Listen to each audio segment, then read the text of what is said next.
Welcome to the You Can Man podcast, episode 21. I'm Josh. I'm Tim. And I'm Dave. And on this week's episode, DIY or hire a pro.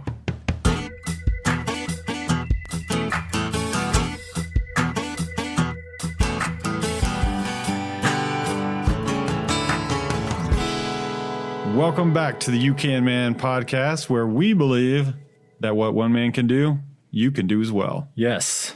Guys, how was your week? Dave. My week was great. I need to back up rewind an episode, and I got to give a shout out to my wife, who I forgot to thank for dropping me and Josh and Jacob off at the Peachtree.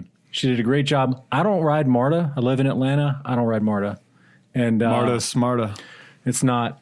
But if you run the Peachtree, it starts in one point and ends at a different point. The Peachtree Road Race, the 10K in Atlanta. And so you either have to ride MARTA or you need somebody to drop you off and pick you up. So that's what we did. She did a great job. Couldn't have done it without her. Yeah, she was an excellent suburban driver. She drove a giant vehicle that she's not used to. A very official looking vehicle. Kept it intact. And yeah. It worked out well. Made it much easier. Yeah, I am fresh off of vacation.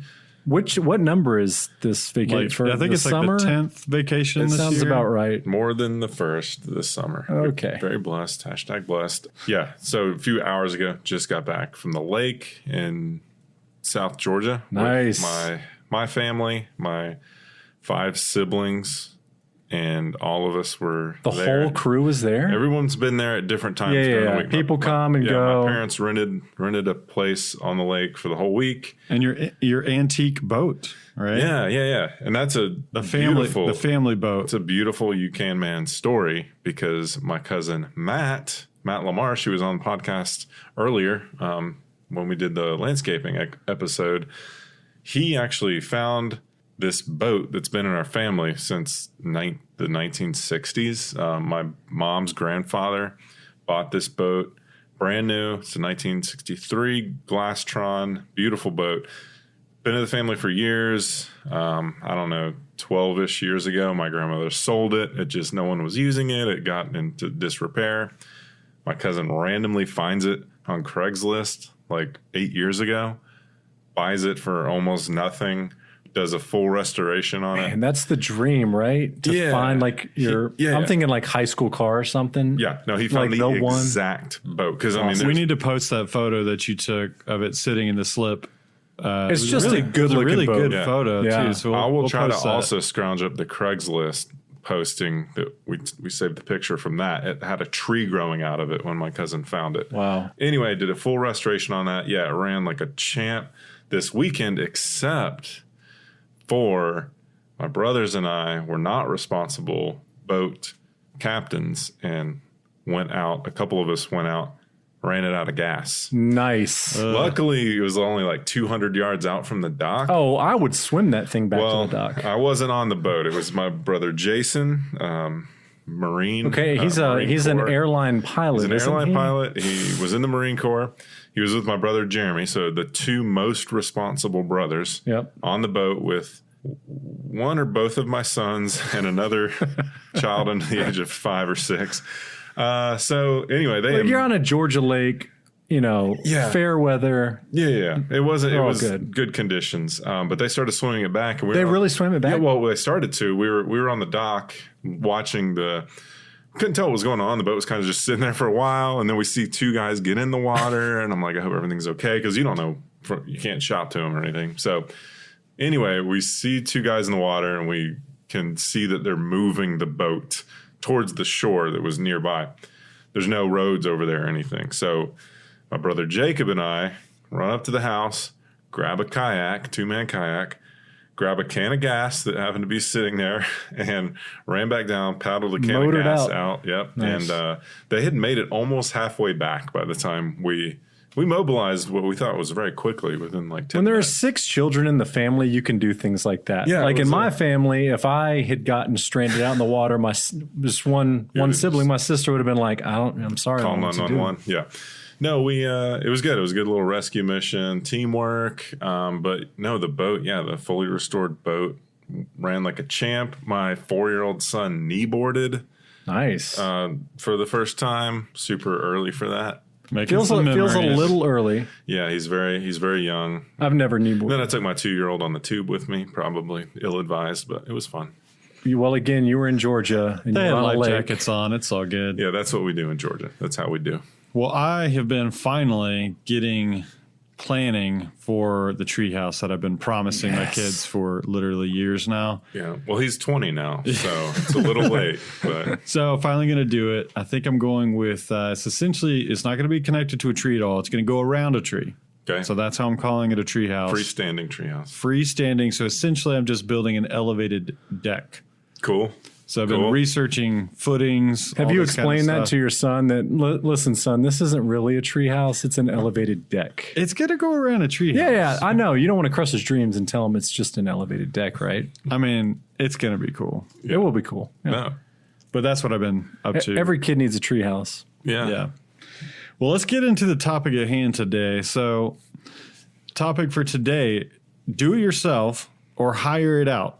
So, when I'm talking to a lot of guys my age, that is a hot topic, Sure is. you know, when they're deciding projects around the house. Basically every weekend. Yeah. Should I do this myself or hire it out? Yeah, and I'm not exaggerating. And, you know, because we're on the world, we run the world famous You Can Man Yes, we do. podcast.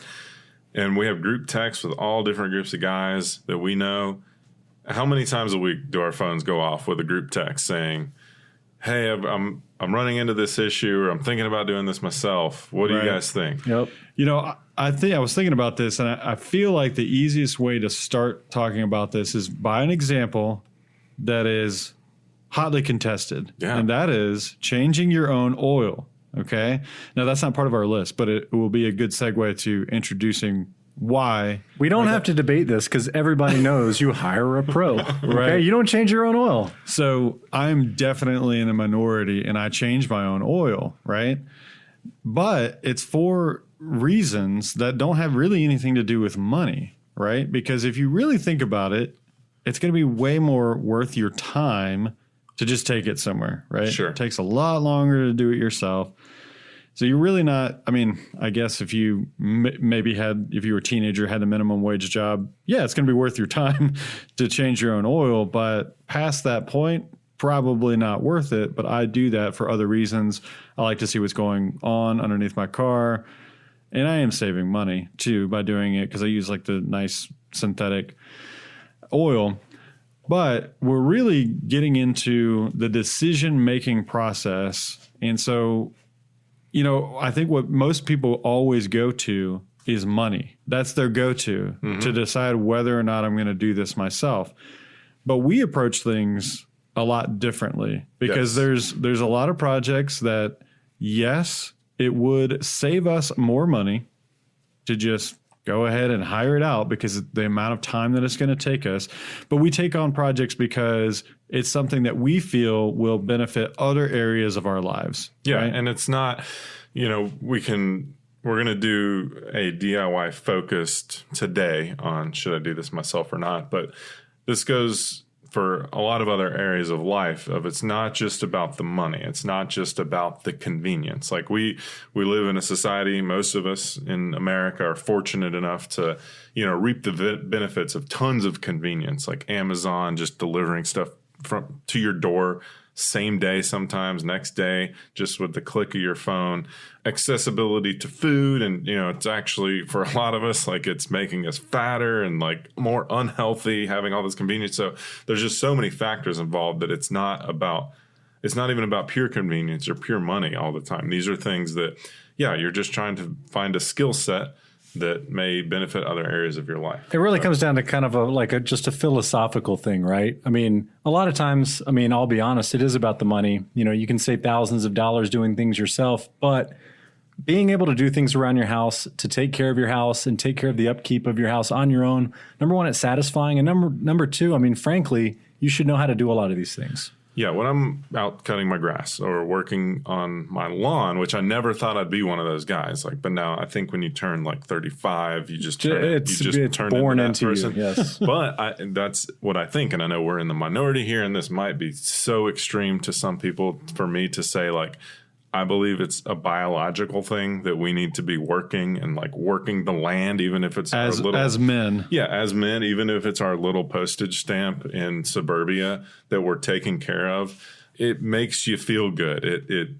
You get a sweat going, you physically put out the energy, you do the research on what's the best for your yard and how to clean it up and how to maintain it. It's good for you to go through that grind. Yeah. Yeah. So we're saying if you make $1 million, we're saying that a lot of projects, it's still very beneficial for you to do that yourself.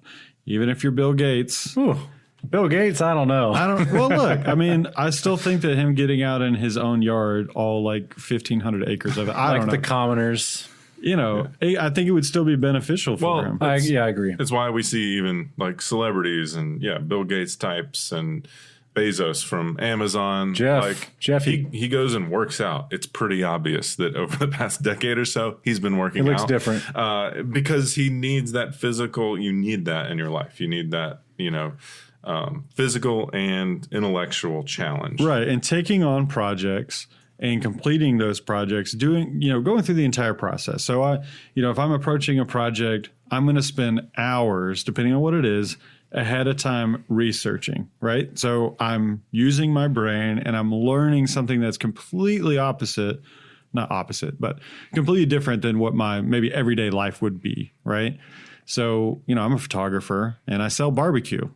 So me researching how to build a deck, it's a different avenue. It's a different way of using my brain. And so that in and of itself, especially as I get older, is, really beneficial to do that. It's a challenge. Okay. So speaking of decks, and you were just talking about an elevated deck / treehouse. Decks are a good one. They're a semi big project that could be a fairly big dollar project running into the multiple thousands of dollars. They're very useful if you live in a place that where you can spend a lot of time outside. In the South, it's hot as anything, but with the right shade, with the right cover, it's enjoyable. But decks are one that, depending on the scale, you can totally do yourself. Yeah, all the things that we're going to mention, really, what we want to say, I guess we've really already said this, anything we're going to mention, you can do yourself. You can do, even essentially anything, right? If it's something, if you want to pour your own driveway, if you've got a huge driveway and it needs to be replaced, hey, you could do that yourself. Yep. Now, you're talking to me right now. I mean, it's going to be a lot of work. But if that's something that interests you and you really want to tackle that and it's a challenge and it's going to give you that confidence that will spill over to other areas of your life, go for it. Yeah. So on decks, I just had one put on the house a couple summers ago. I did not do it myself. One reason was time. We just had a new baby. We're still doing renovations, but we've been renovating the entire house and just, I wasn't ready for a project of that scale outside the house. This deck was also a 2-story deck. It was a second, where you walk out of the second floor to go out on the deck. So that's way up there. Yeah. So in order for someone to do that themselves, they must have help, at least one or two other guys. So if you have that available, you could get into a second story. So I'd make it a challenge to where I could do it myself. That would be like part of the challenge. You guys ever done that where it's like some massive thing that you've got to move and you're like, you know what? I could call somebody right now, but I'm going to do this Somebody myself. Thinks I can't do this, so I'm going to do it. Yeah, I would say that, except for a second story deck. I built a 1-story deck on my grandmother's house that was at ground level, like it was waist level. I could work in the yard very easily. And I mean, some of those boards where you need like 2 by 14. Yeah, I mean, you're right. 16 that way, those boards are weighing. Like, I'm just saying theoretically, there's a way. Yes, for you to do it yourself. Way more. It would be totally dumb to do it yourself. But I was going to say, I'm glad that you mentioned that your stage of life. Y'all just had the baby. I was recently talking to a friend of mine from church. He's a avid You Can Man listener. And he was struggling because he was on actually paternity leave, which is great. His company actually offered that. They just had a baby. But he was struggling because he was at home and he's looking around and seeing all of these projects that need to be done. And he's feeling this weight of like guilt. The wave. Like, hey, I'm not working really right now, taking care of the baby, obviously. But he was feeling that weight of, man, there's all these things that I need to do. And so he was texting me and I was like, bro, you need to spend time with your newborn and you don't need to worry about this stuff right now, Sure. So that's a big factor. So you've got to put your family above any sort of project you got going on. So in my opinion, Dex is, and like I said, for me personally, it was the difference between a ground level deck and a second story deck. That kind of was my switch. I've built decks before. I've researched it. I know the safe ways to build them, to code and all of that stuff. But, the danger factor and the stage of life factor, I decided I'm going to hire that out. Yeah, the deck, you wanted it to look good, right? Like your deck, it looks really good. And the big one for me is the scale of the project. If you have a small deck, like Josh said, that's low to the ground, it's definitely tackleable by, the average Joe. Is that a word, Dave? Tackleable. I just made it a word. We'll look it up. Really, second level, 2-story decks that are up very high. That's a big thing to tackle. And I don't know. For me, I would have shied away from your deck, 2-story deck. It's a big job. Cool. So next one up, and again, I'm putting this list together. So we're going to go off of another current topic in my life, which is sheds. So sheds, you can go from a garden shed, just a little 4x6 little garden shed up against your house. Totally doable, totally easy, but I have these delusions of grandeur, or they may turn out to be reality, of a 12x16 shed that has a loft in it. Palatial estate shed. Yeah, and and then you're at that point of thinking, okay, if I'm going to do this, do I need to do electricity to it? All plumbing, this kind of stuff. Yeah. So you get into, again, you got to have a plan. You got to go in with a plan. What's your immediate need? What's going to be your need in 10 years? And merge those together and find reality for yourself. Because a basic shed, totally doable, totally 100% YouTube resources. You can build a shed on your own. The other option, hire it out. There's a couple options there. We have a local Amish built shed company. I think they might be Mennonite, but I don't know the difference, and that shows a lot about me. But you are a horrible person. So there's these dealers really throughout the country. So they have centralized building facilities, manufacturing facilities, I should say. And then it's either Amish or Mennonite, we don't know. But they have different dealers throughout the country, I think, and I'll kind of source it from the same regions. Yeah, so they can deliver you a shed on skids. It's not going to be on piers or anything, but it's going to be a shed that's level, already built, with at your house within 2 weeks. Yep, they'll come for $5,000. If you're going to build an equivalent shed by hand, the materials are going to come out in the neighborhood of that cost. So I don't know why you started our list with two things that I would not tackle myself. You know what I mean? Like the shed is, I'd probably do a deck before I did a shed. I'd feel really good about myself if I built a good looking shed, but that's a big job. There's a lot of different skills involved on a shed. Yep. There's roofing, there's framing, there's doors, installing doors. Yeah. I'm thinking through a shed as well, so that's on the docket of stuff I'm going to do. So I'm going to build the treehouse first, and then I'm going to tackle the shed. As of right now, I'm almost 100% positive that I'm going to build that myself. I'm pretty sure you're going to build it too. I've never seen Tim buy anything. I've done framing on the interior of my house with just simple walls. I've done lots of, well, not lots, but I've done load-bearing walls and stuff. I've never done a roof, Yeah. When I watch videos of like cutting the bird's mouth on the, I'm like, I don't know how to do any of that. Involved, yeah, that's what kind of like freaks me out a little bit. Anyways, I'll do the shed in SketchUp first. So that's another thing I was going to say too, like planning, because you mentioned that. I've got to where if I'm doing a fairly large project, I'm going to do that in SketchUp. So for those of you that don't know, SketchUp is a program that was owned by Google, which actually sold it, which is weird. It's still around. Very popular 3D SketchUp modeling thing. It's completely free, or they have a free version, then they have like an upgraded ones you can pay for, but it really helps you think through the projects. And so that's going to help the decision-making process, because then you're going to say, this is what is all involved in this project. And then you can really start to visualize it, and maybe you get excited about doing it. You're like, yes, I'm going to do this myself. Okay, let's move to back inside the house. Very simple, in my opinion, very simple project, which is a ceiling fan. So, Tim, I know you said you've had guys come up and ask, hey, can I do it?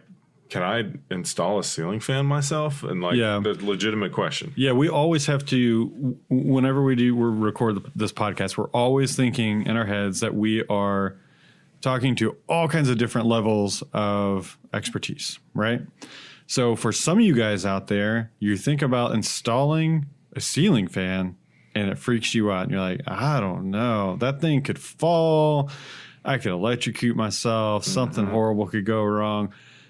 We're all here to tell you that that's definitely something you can do yourself. Yeah, worst case, you could zap yourself, right? Yeah. No electrocution. You're going to do your research, and you're going to turn off your power beforehand, and you're going to watch YouTube videos on how to do it. You're going to have a friend there helping you just in case. But that is definitely something you could do yourself. So that would probably be a really good intro into doing, just general do-it-yourself stuff. So that's a very basic. Whenever you move into a house, chances are good you're going to want to replace at least one ceiling fan. Yeah, I need to replace 5. I've actually never replaced a ceiling fan, but I know I've never done one. But it is a job, 100%. I know that you can. That's a do-it-yourself job. You gotta roll up the sleeves and replace those fans. Yeah, I'm talking to myself right now. Most fans also come with pretty good directions, unless you buy one maybe off Amazon that was built in China and has very vague directions, which a lot of products out of China have. But if you stick to the big box store fan selection, I mean, they're probably all made in China. Sure, but I'm talking about the instruction manuals. Yeah, exactly. But you're going to be in good shape if you stick to the big box stores for the most part. Ceiling fans, totally go for that one. That's kind of a blanket statement, but go for it. So the next one, Dave suggested this one, something I've never done, but he's done, kind of freaks me out as far as scale goes, which is a garage door opener. Yeah, I did that. I think it was in the fall, I think 2 years ago, and I had never done one before, but I was like, you know what? I don't really have the money right now to be paying for somebody to do this. So I'm going to call my brother-in-law and he's going to come over and help me. We did it probably, I don't know, maybe before we worked in the morning on a Saturday, got it done by 2 p.m. I mean, I'm not going to say it was a small job, but it was very doable. So which parts did you end up replacing? All right, great question. So we didn't replace the door. Okay. We didn't replace the tracks or the spring. We replaced only the opener and the mounting bracket, all the mounting stuff that went with the garage door opener. So you did or did not do the chain? So this was belt driven. My old one was a chain operated one. So you installed a belt. Installed a belt. Okay. It was, I would say it's very doable. I would put it on from 1 to 5 scale. I'd put it a 2.5 maybe, 2 to 3. Wow. So if you have some handyman skills, I would say tackle that job. Yeah, that's a good one, because just initially thinking about that, I kind of shy away from it at first. But then I start to think about it, I'm like, there's really not a whole lot to that. If I'm not having to deal with the torsion spring, which can be very, very dangerous. The spring can be, that's a big, you don't want to be messing with that. Yeah, I would say you probably need some training before you go near that thing. It could literally kill you if you have one that's worn out. So look, guys, don't touch that. Not unless you do a lot of research. But that's good to know, though. I feel like if mine went out tomorrow, hearing you say that, I would totally do it. You can definitely do it. I bought one from a reputable manufacturer, so the directions were really good, and it turned out good. All right, cool. So let's move to the next one. The note I have here is just electrical, and that can mean a bunch of things. We just talked about ceiling fans. This is, for example, my garage halfway currently, no power in the garage. Like there were no outlets in the garage. The only power was a light in the center of the garage because it used to be a carport. It didn't even have a garage door opener when we moved into it. So since then, I have wired the place for electricity so that I have outlets on every wall. I've rewired the ceiling light to be an outlet instead of. Look at you. Yeah. So it's. And your panel is in the garage. My electrical panel. Did you upgrade the panel too? The panel was upgraded, yes, to last summer. Yeah, last summer we upgraded it because the main breaker blew. So we upgraded the entire panel. So I know where the panel is. I know how to access it. One of my brothers, and my dad at different points has helped me feed additional wires into the main panel to add these breakers for. I helped you install the lights on the exterior of your garage, I think, or Okay. the wiring for them rather. Yes, I've had multiple people help me because wiring new circuits off of a panel requires a lot of going into your attic a lot and coming back out, which if you're by yourself is very taxing. So it's great to have an extra hand. Okay, but at one point in your life, let's say 10 years ago, do you feel like you would have tackled something like that? Yes. So I might not be the best example because my dad can do everything. And so I probably would have. But I know for most folks, like adding a circuit it almost sounds like working in your panel. No, that's straight magic. Like I don't generally mess with electricity because it seems like magic to me. Now, so 5 years ago I never would have done that, but I kind of dipped my toe into the pool. But you're like, if Josh, oh yeah, Josh can do it. Please, this joker over here could do it. No, I started replacing outlets in my house.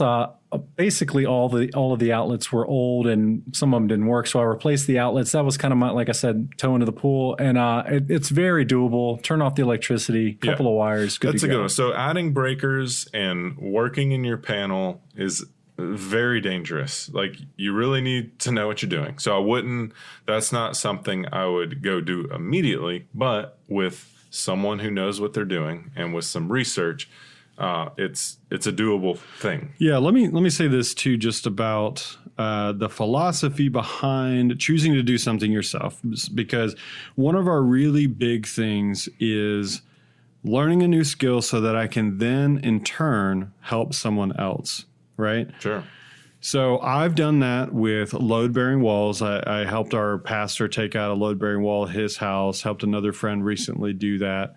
And at one point in my life, that was just something insurmountable. There's no way that I could take out a load-bearing wall in my house. What are you kidding me? It's gonna cave in for sure, right? Yeah. But I had a friend, Julian, and he's actually the reason why we have the name You Can Man, because he would always say, "Hey man, what one man can do, you can do as well." Yeah, so he showed me how to do load-bearing walls. So what we're saying is that should be another piece of the puzzle for you in deciding whether or not you do something yourself. Is you can do the research and you can gain the skills so that you can in turn help somebody else in the future. Yeah, and that's always a nice feeling, not just to brag on the three of us around here, but yeah, I've done FaceTime with people to help them figure out an electrical problem, for instance. They were replacing a bath fan, and they're like, "Why is this switch not working? But why does this other switch work?" And they could show me exactly what's going on. And so, yeah, once you gain a skill, then you're able to pass that knowledge along in small ways. You may not be able to pass along the whole skill set. And for those of us with kids, like same thing, let those kids get involved in what you're doing, so that maybe they don't have the skills, but they have at least that attitude. Exactly. Hey, I was going to say that I'm because just going to get into it. That's what my dad gave me. Yeah, because my son is going to be watching me figure stuff out. Yes. I'm not just the dad that gets on the phone and just calls somebody to come do this for them, right? So that in and of itself is an example to my son that will bleed into all areas of his life, building so much confidence that, hey, look, I can figure this out. and I can do hard things. I don't know if you guys have ever told your kids that. That's one of those like motivational things. You can do hard things. Yeah, no, right? we were on the lake, and one of my nephews was out on the boat with us, and he was struggling like to figure out how to jump in the lake from the boat. Like he was trying to climb up on the edge, and he turned around to me, he goes, he's like, but this is really hard. And I said, yeah, that's why you need to do it. Yeah. Like you just go for it, man. Like figure it out. Exactly.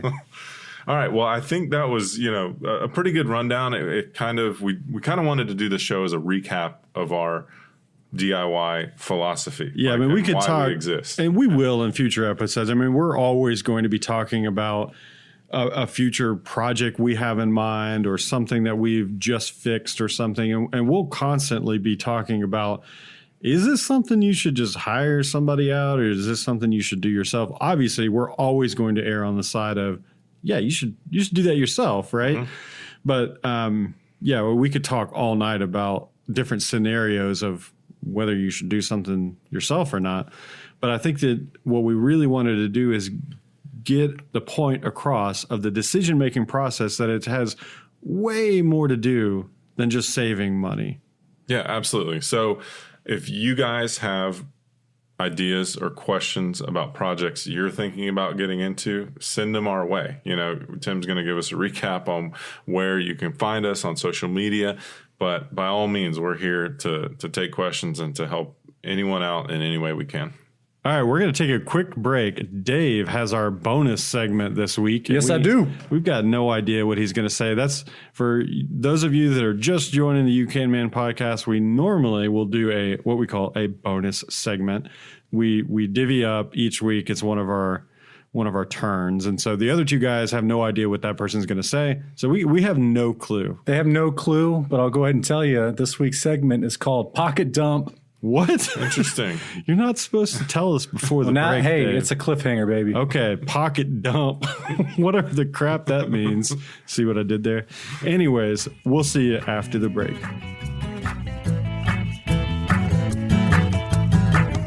This episode is sponsored by 1776 United. 1776 United is a patriotic and historically inspired lifestyle brand. They make the best patriotic shirts and apparel on the market today. I personally own many of their products, and if you want to don patriotic gear without looking gaudy, check them out on Instagram, Facebook, and at 1776united.com.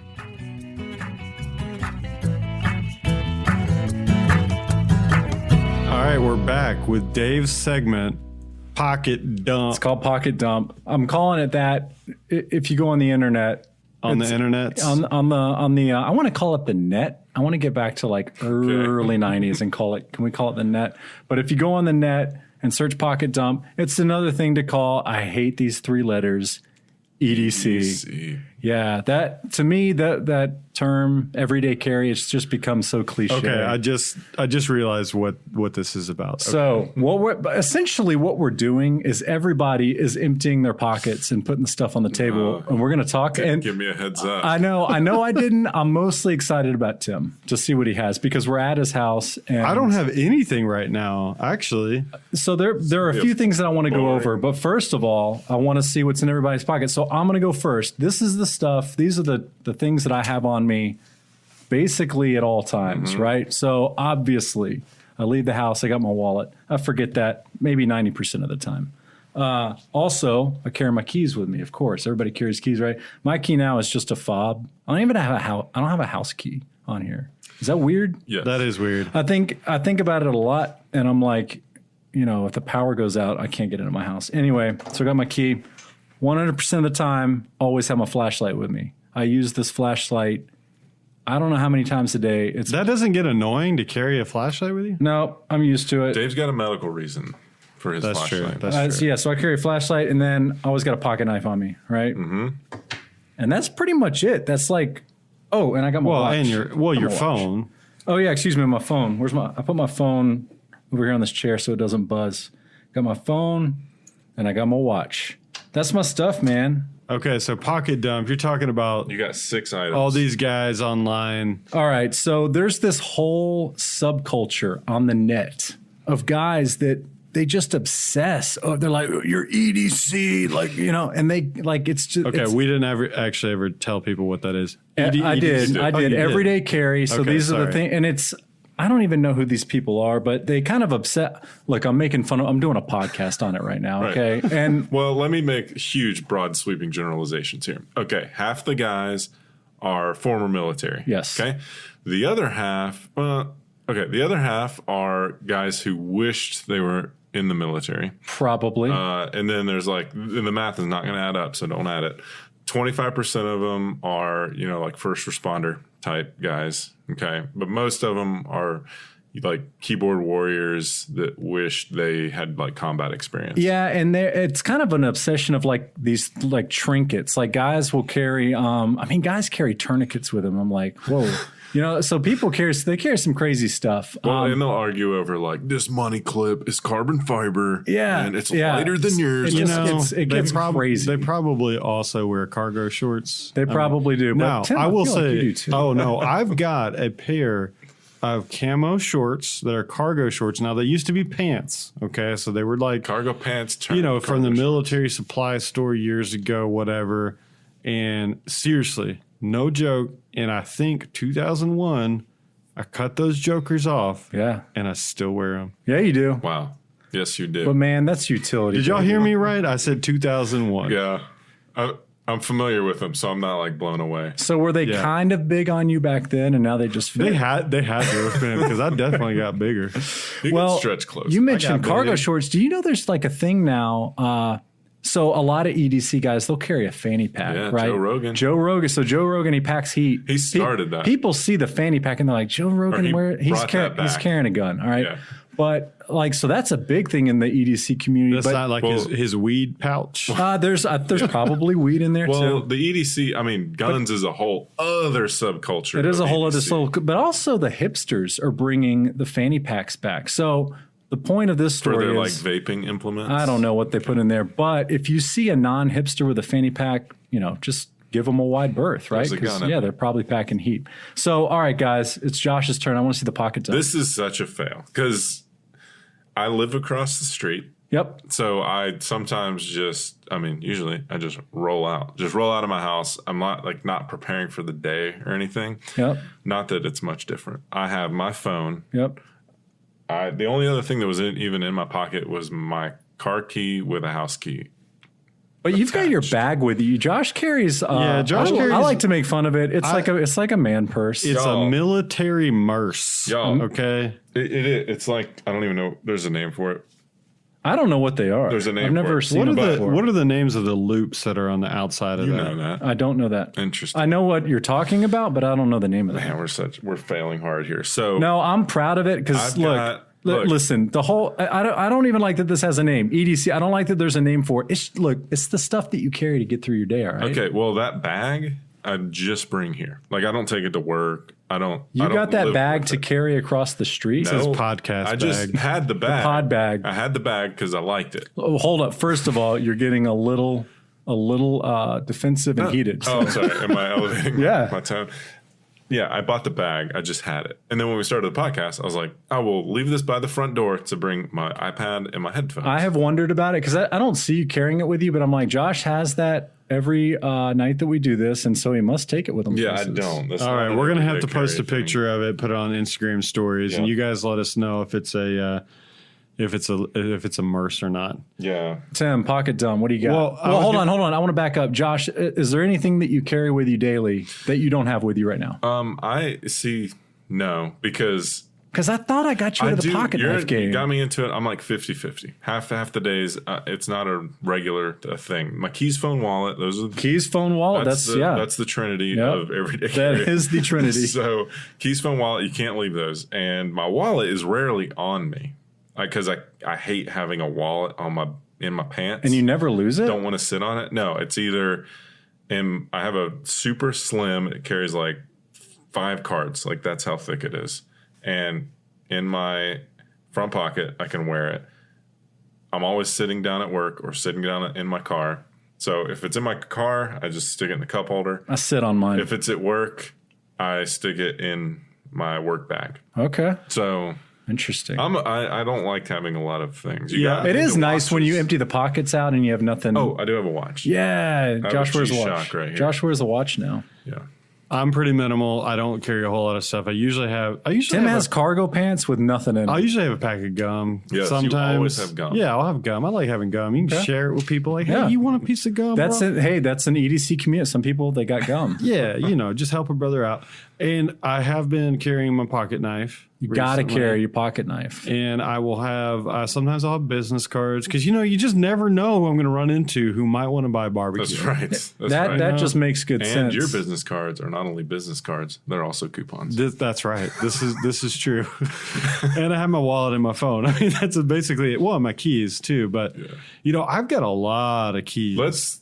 I wanted to talk about keys. Yeah. There was a time in my life, 5 years ago probably, I think it was about when I moved into this house here, I just said, I have all these keys 99% of the days I'm alive. I don't use only them. use two Yes. of them. And so I just put them in a drawer. I just put all the keys I own in a drawer except for my car But key. Josh, what and my if you house key. needed them? Yeah, I'm gonna take that gamble to just have only a key fob with a house key. I That's all I survive want. every day of my life with this little You need a house box key. that has no keys on it. So, no, I do need a house key, but that's all I don't need anything else. That's all I need. I went so slimline, it was life changing. Now there is something really out there. I think it's called the Key Bar, and it's kind of like a pocket knife, and you put It's like a Leatherman. it's like a Leatherman. You put keys on there, and you can fold the keys into this little not Leatherman bad. shaped thing. It's kind of cool, I guess. But See, I used to be a janitor. so Tim's got the carabiner with. I mean, He can pull out I a guess zip. I've just literally been used to carrying a lot of keys for a lot of years. But you don't. Who uses keys anymore? Nobody uses keys. I mean, traditional locks. yeah, but Yeah, I mean, Tim, you don't lock your doors at your house. Tim has said to me before, locks are only for keeping good people out. I right? definitely lock my doors, but that's so true. It's only keeping honest people out. Look, if they want to get in, they're going to get That's in. my get in. philosophy. Yeah. Look, It's if true. you're at home, okay, if you're at home and somebody breaks in your house and they clearly know that you're at home, It's game on. They ain't there to rob you. Yeah. Okay. That's a bad day, Look, right? I've always said if somebody breaks in my house, I'm going to run full force at them.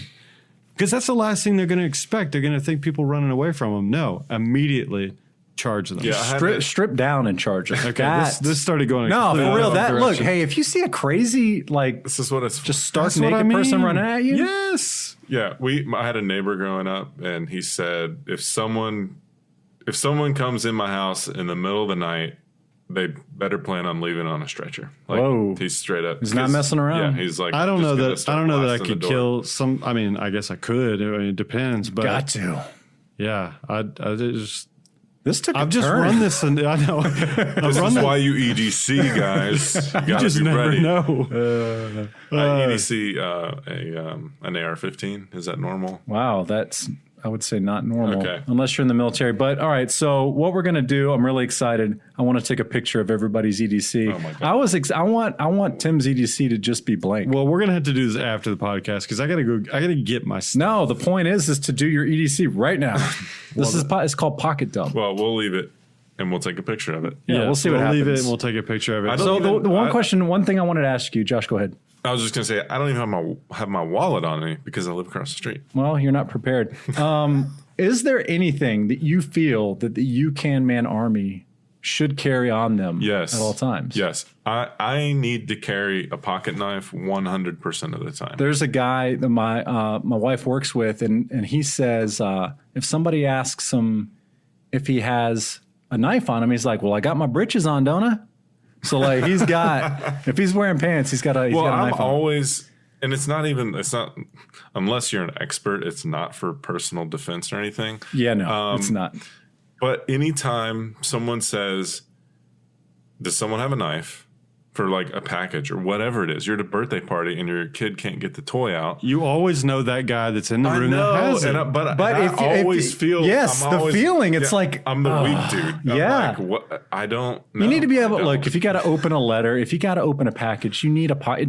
I don't want to see a guy over there with scissors, like opening up, some package. It's I not the way to agree. go. My vote is the knife. Yeah, the generations before, the greatest generation, they always had a knife on them as good enough for me. Yes, agree. Gotta All do right. it. That was good. Makes me start to think about what I carry on an everyday basis. Yeah. I don't think I'm going to And change. maybe you need to but slim down that keychain. Slim down the keychain. I might go through it. But the fact that you used to be a janitor, I feel like that is legitimacy. So, You know. whatever. All right. More keys, Good more segment, power, Dave. guys. All right. Good segment. Thanks. All right, guys. Thanks for tuning in this week. We will see you again next week. In the meantime, check out our show notes at youcanman.com. Check out our Facebook page and our Instagram page. And please take some time to leave us a review on Apple Podcasts. We'll see you next time. Yeah.